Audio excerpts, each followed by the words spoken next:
Public ಟೈಮ್ಸ್ಗೆ ಸ್ವಾಗತ.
ಇವತ್ತು ನಮ್ಮ ದೇಶದ ಭವಿಷ್ಯವನ್ನು ರೂಪಿಸೋದಕ್ಕೋಸ್ಕರ ನಡೀತಿರುವಂಥ ನಮ್ಮ ಲೋಕಸಭಾ ಚುನಾವಣೆ ಪ್ರತಿಯೊಬ್ಬ ಮತದಾರನ ಆದ್ಯ ಹಕ್ಕು.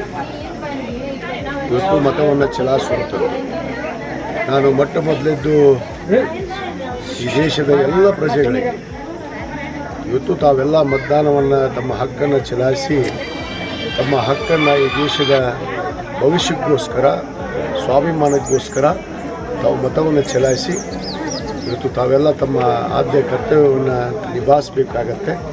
ಆ ನಿಟ್ಟಿನಲ್ಲಿ ಇವತ್ತು ನಾನು ಕೂಡ ನನ್ನ ಹುಟ್ಟೂರಾದಂಥ ಹೌರ್ಗಿ ಗ್ರಾಮದಲ್ಲಿ ಇವತ್ತು ನಾನು ಕೂಡ ಮತದಾನವನ್ನು ಮಾಡಿದ್ದೇನೆ.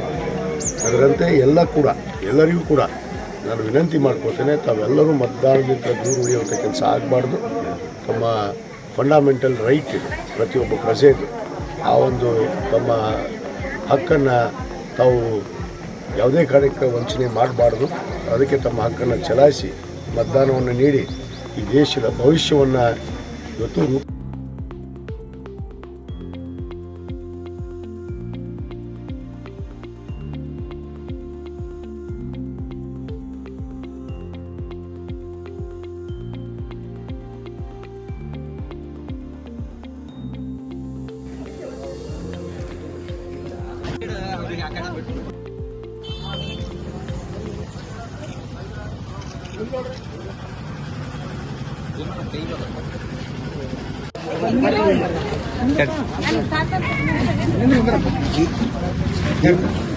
ಈ ಮೂಲಕ ಎಲ್ಲ ಮತದಾರ ಬಂಧುಗಳಲ್ಲಿ ನನ್ನ ಕಳಕಳಿಯ ಪ್ರಾರ್ಥನೆ, ತಾವೆಲ್ಲರೂ ದಯವಿಟ್ಟು ಕಡ್ಡಾಯವಾಗಿ ಮತದಾನ ಮಾಡಬೇಕಂತೇಳಿ ತಮ್ಮಲ್ಲಿ ವಿನಂತಿ ಮಾಡಿದೆ.